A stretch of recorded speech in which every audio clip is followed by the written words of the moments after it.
right, so welcome back to another episode of Cheaper Than Therapy with your host, Chris Kavanagh, which is me. So hi, thanks for tuning in. So we got an interesting show today. I'm going to do that crowdsourcing emotional growth kind of thing that I plan to do with this podcast upon releasing it. So basically what I'm going to do here is I'm going to stumble through this. Bear with me. I'm going to be playing these recordings I got and then pausing them and reacting to them in real time and seeing if it's any good. And we'd get some emotional growth from it. But first, what we're going to do is I really want to congratulate all 15 people who commented on that Cheaper Than Therapy contest that I was holding while I released. You're all superstars, man. Thanks for the support. But seriously, I genuinely mean that. I get uncomfortable and try to make people laugh when I'm grateful. So I want to congratulate Ganadia Horn, who it's funny because she's like an actress friend of mine. She won the contest. I said she was getting a surprise, and your boy delivers. Okay, yeah, it's not delivery, it's delicio. Or is it DiGiorno? I guess it depends what part of North America you're from. Jesus, that was cheesy. Oh, that was another pun. All right, I'll stop. So I would like to congratulate you, Dio, because you won a song that I sat down and made myself. So the music's really shitty. The lyrics are self-serving at points, but also very complimentary and from the bottom of my heart. So without further ado, this is something I like to call Dio's song. Hold up, let me try out like a DJ voice real quick. And this is the world premiere right here on Cheaper Than Therapy. By the way, I'm a horrible singer. Enjoy. Let me fucking tell you about a girl I know. Oh, baby. She's so damn cool and talented. It's kinda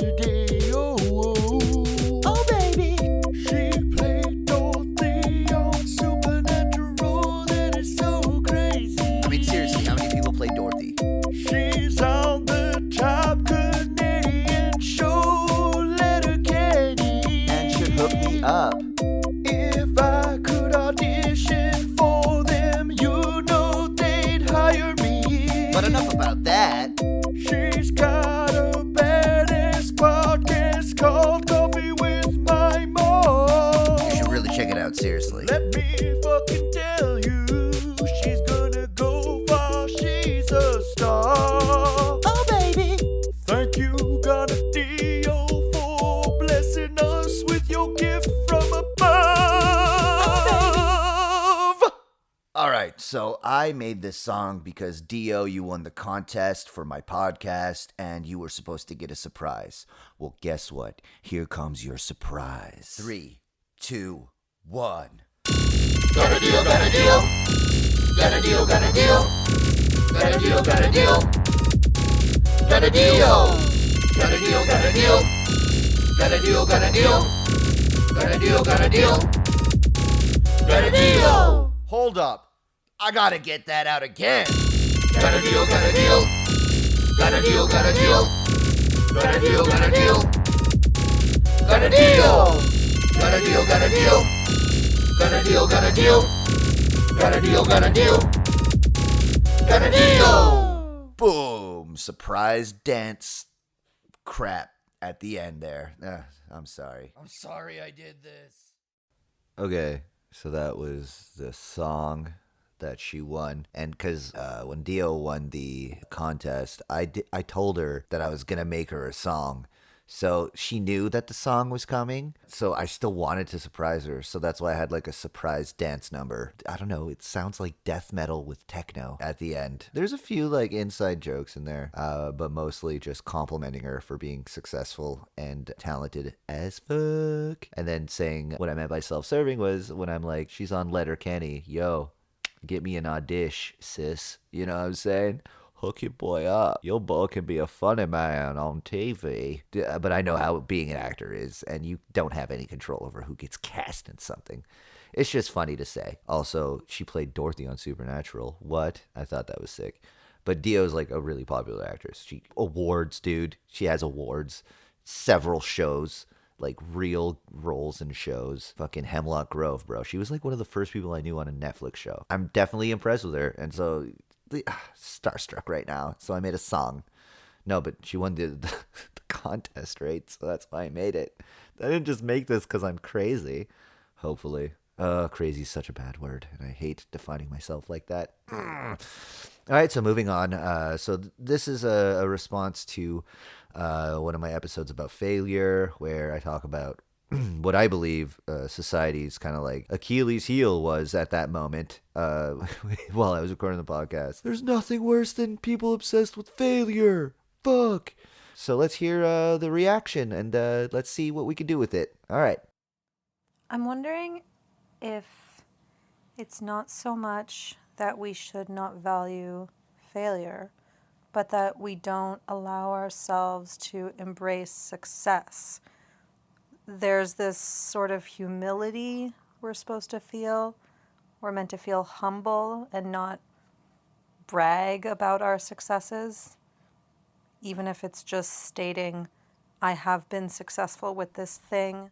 Okay, I'm going to stop you right there just so I can cut in. I totally agree that it's hard to discuss your successes, especially within the arts, because it's expected that you need to be humble if you're an artist, right? You can't like the way your shit smells, basically, right? And that's one of the hardest things it is, because you want so hard to feel proud about something you've done, but in order to kind of celebrate that for yourself, you're gonna have to go and tell people A, what you did, and that B, how good you feel about it. And it is a weird thing, and I do feel that the humility thing is important, and that's because it sort of justifies your behavior, right? Yeah, I'm proud of this, but this part of it was bad.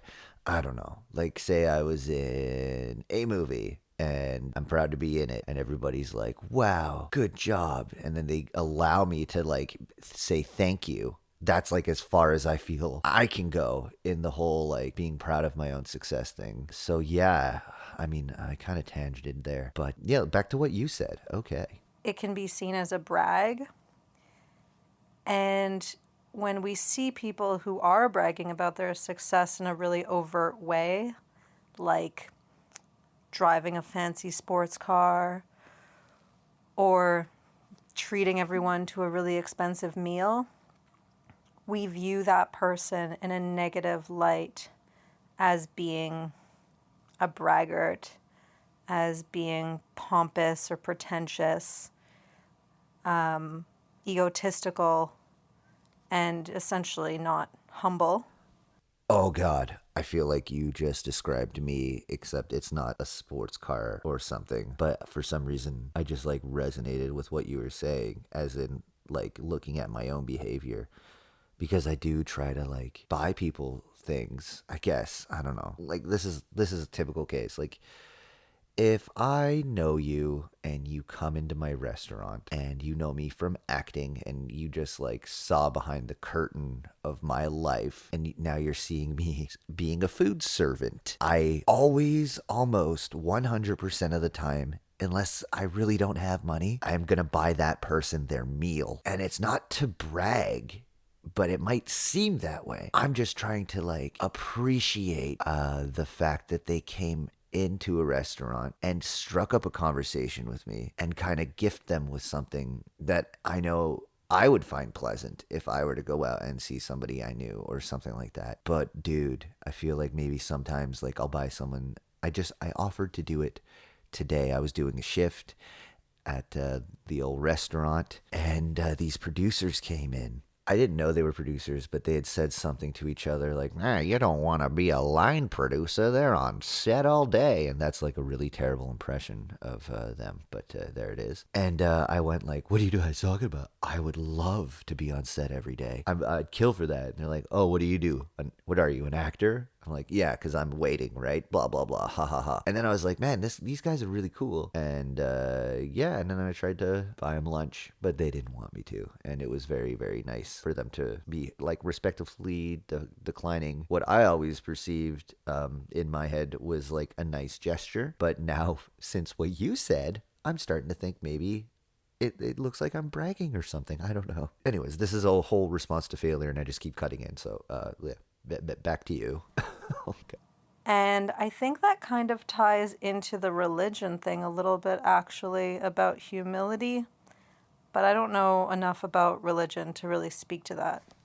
Well, I know that in the religion I was raised with, you needed to be humble, even if you were there trying to, like, be the best example you could to your peers. You still had to say, like, well, I don't know, natural sin. We're all born in sin or whatever. Yeah, I don't know. Yeah, that's a very good point. So, yeah, I think that what we all need to do is not so much stop reveling in failure necessarily, though I'm not against that. I love that you made sure I knew, or we knew, that you weren't against not reveling in failure. It's like, no, we should definitely revel in failure. Anyways, sorry. Love it. But allow ourselves to embrace our success and share them with other people as a form of inspiration and not as a way of bragging. Yeah. Yeah, I totally agree with you. That's the end of the clip you sent me. I feel like I was trying to make that point, but maybe I wasn't. I don't know. I was in a very different headspace when I recorded that particular episode, Failure. And yeah, I was kind of feeling on top of the world, or I don't know what it was, really. No, I wasn't feeling on top of the world. Fuck, I have barely felt that way, actually. Yeah, dude. You definitely give me a lot of food for thought. I think if I were to redefine it towards myself, because now I caught some guilt because I feel like now I'm bragging when I try to do nice things for people. That could be a form of bragging, maybe, because I'm not deliberately trying to show them, look at how successful I am. I'm gonna buy you lunch, dude. I work at the restaurant. Like, just let me get you. I don't know. So maybe if I were to redefine my relationship to failure and instead kind of, I mean, I think being attracted to success is what we should be doing because that's the positive way to do it. You're taking the most positive route. You're not taking the path of least resistance. Maybe that's just the way I had been emotionally doing things. And you just really told me that with what you said. Huh. The path of least resistance was the emotional path that I was taking to, I don't know, deny feeling good about stuff I've done. I don't know. It's still such a complex. Well, but thank you so much for recording an MP3 and sending it in. That was great. So I'm going to get to the next one now. Hey, Chris. Hello. So I'm currently listening to your episode 3 on identity, and you asked about our thoughts, so here's my attempt at giving you my thought. So you made that really good analogy, metaphor, whatever the fuck you want to call it. You said that you thought doing video editing was super complicated, super hard, and then you decided to go ahead and do it, and a 10-year-old taught you how to do it on YouTube. And you chalk that up to thinking that you're preconditioned into thinking that you can't do things, or do video editing, for example. I think, yeah, we're all preconditioned to think. I don't think we're conditioned. I think it's like it's an innate thing that's already part of our genetic code, where if we think something is bad, we don't do it to like protect ourselves.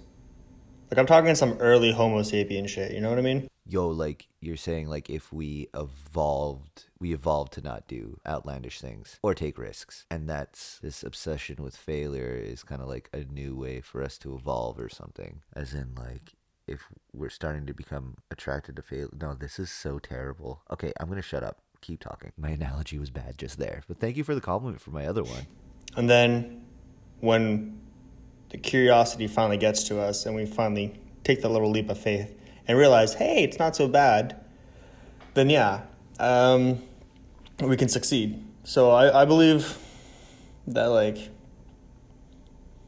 we're scared to do things that are out of our comfort zone.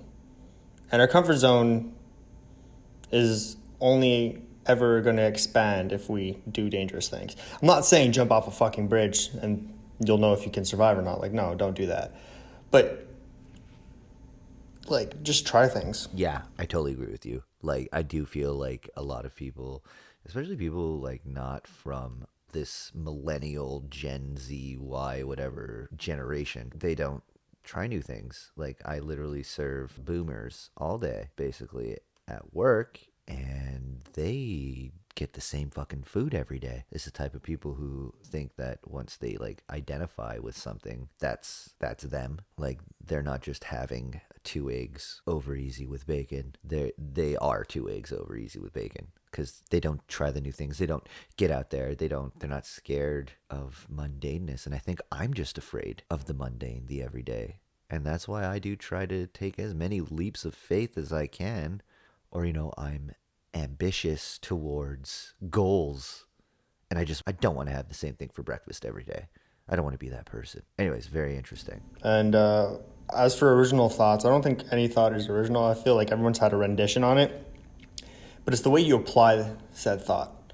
So, like, for example, in in a couple of your other episodes, episode 2, for example, I think you talk about in that episode, like social media influencers and how they post things on Facebook to make themselves feel better for 5 seconds, but never actually apply it to their life.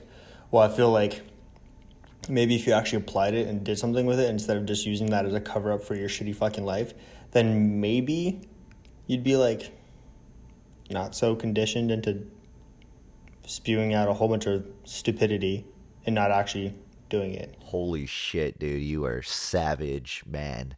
Yeah, that's the harsh truth, but straight up, like, if you are taking a picture of yourself with a bunch of trash bags and saying, like, yo, hashtag clean up the ocean or whatever, and, like, you didn't do any of that, you just saw the pile of trash bags and just took a picture in front of it, and people just think you had, like, oh my God, what a good person, they cleaned up the ocean. It's like, fuck you. They didn't do it. And they're just lying online. And I feel like that sort of template for lying can be applied to like almost all of it, whether it be health food, healthy choices on lifestyle, like, working out, going to the gym, running, all that shit. Fuck, I was guilty of it. I mean, I was running all the time, and then I posted once that I was running, and I was like, not gonna post this again probably. Maybe I'll throw it in like a story or something, something that is deleted after, but I didn't feel comfortable. Maybe I'm bragging again that I'm running around, but if I wasn't applying it to my life, like, I'm not a runner. Like, that's not my passion, but running is healthy. So I was just like maybe trying to motivate other people too, but at the same time, if I wasn't actually running, I know some people probably fucking do that. It would have been weird. Yeah. Side note to my other thought before, when I was talking about like how we're innately like encoded to avoid things that we think are dangerous, you may ask yourself the question like, okay, why are previous generations not like experiencing these issues? I'm like, well, my thought is that like this day and age we live in a lot of safe space and we're very outspoken about our problems, our mental health issues, which is great. Like, don't get me wrong, it's very important to talk about these things. It's like, that's why there are therapists, because we need to get this out. Like, people like you and I don't think would survive or be as well off as we are now if we were born, say, in the midst of World War I, where things were different. Like, kids had to grow up fast. You were put into very uncomfortable situations, and you were given no choice but to, like, do shit and get it done. Yo, I totally agree with you. I even went on like a little rant before about like the different generations. So like we agree with that point. It's so funny that you make that point right after I say this. And I also definitely agree, dude. I would have fucking gone. I would be fucking dead right now. If I had to get drafted when I was 16 years old to the fucking World War, I'd be fucking dead right now. I survived a shooting at my university or college, CJIP, if you will, and that shit fucked my head up a lot. Now imagine that type of violence, that type of fight or flight response, day in, day out, in a foreign country, and you're a lot younger. Oh, God, fuck that shit. So I think you're absolutely right. We got it good, man. We really do. And we do owe it to the generations who raised us, right? Because now they're kind of like in control of the world right now.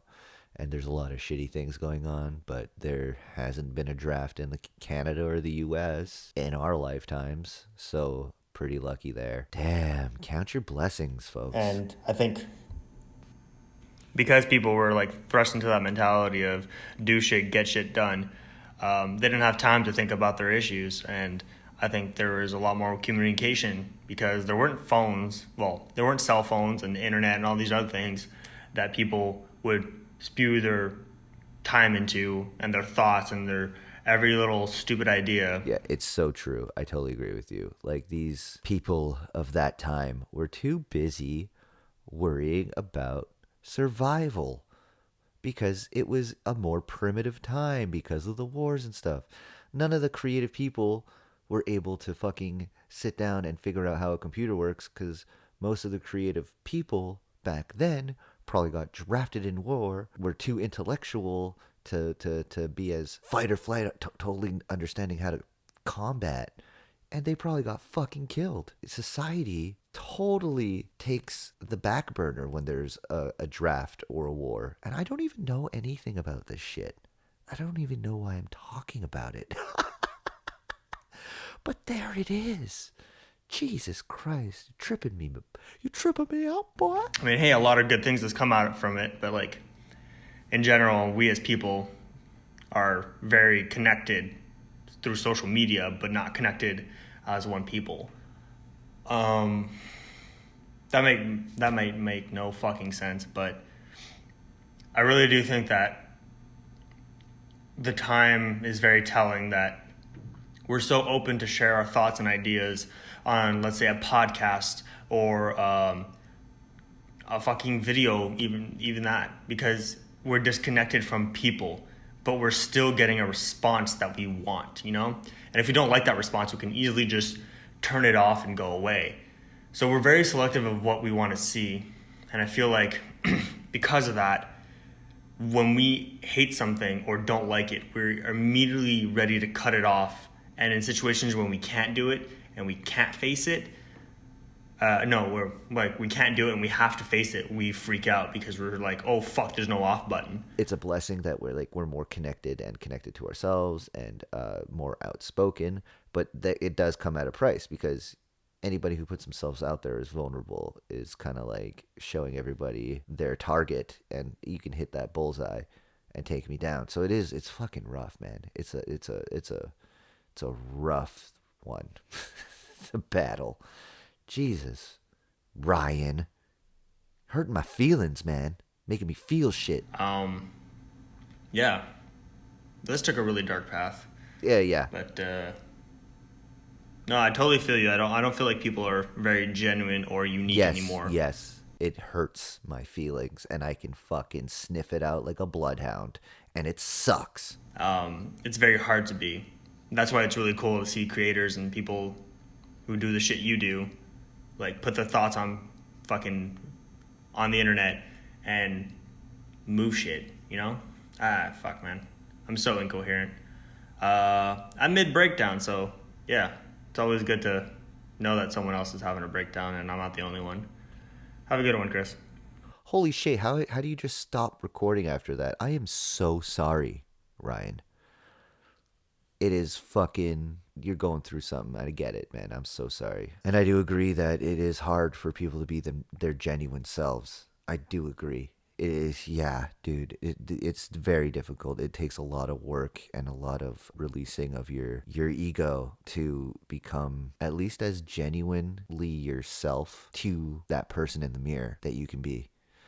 Because it's like, you kind of gotta, I know it's weird, but my advice to anybody who's trying to be more of their genuine selves, and I don't know if that's the thing you're going through, the breakdown, I'm sorry, but this is just sparking a thought in me. If you are trying to get out there and be your most genuine self, you have to let go of any idea that you have of yourself to do it, to be genuine. So it's like, You have this idea of yourself that you're a successful career person, but you're not because you work at Zellers. Oh, that dates me, doesn't it, saying Zellers?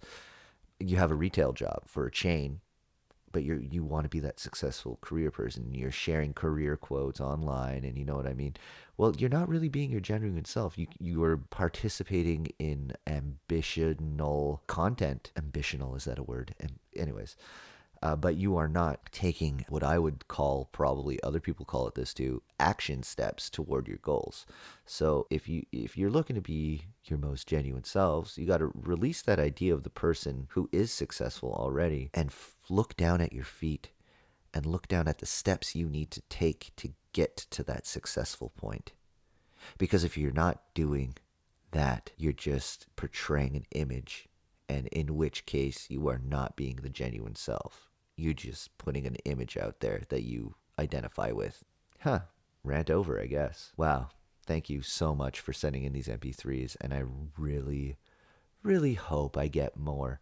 Maybe this technique that I did it in, like how I cut them off, the recordings off, maybe that didn't work.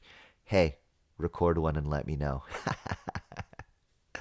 Anyways, we covered some cool stuff today. I got to kind of think about the old podcasts that I had put out. I call them old. They came out in September. But a little bit of good news for you.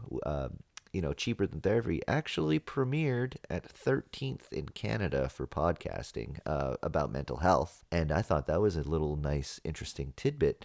So thank you guys for the support. Here's a little bit of homework for you. Do one thing today after you hear this. Do one thing that you wouldn't do normally. Just something out of your routine. Whether it be you usually load the dishwasher after you eat, do the dishes by hand. You always brush your teeth at night. Well, fucking floss, dude. Floss right after you brush, bro. You could do it, man. No, but something little.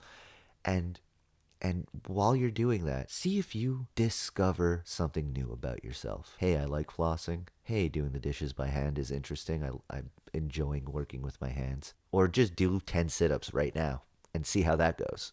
You know what I mean? And then you see, oh, hey, ooh, this is a lot easier. Or it's a lot harder. Who knows? But do one. Have one goal today. A small one, and achieve it.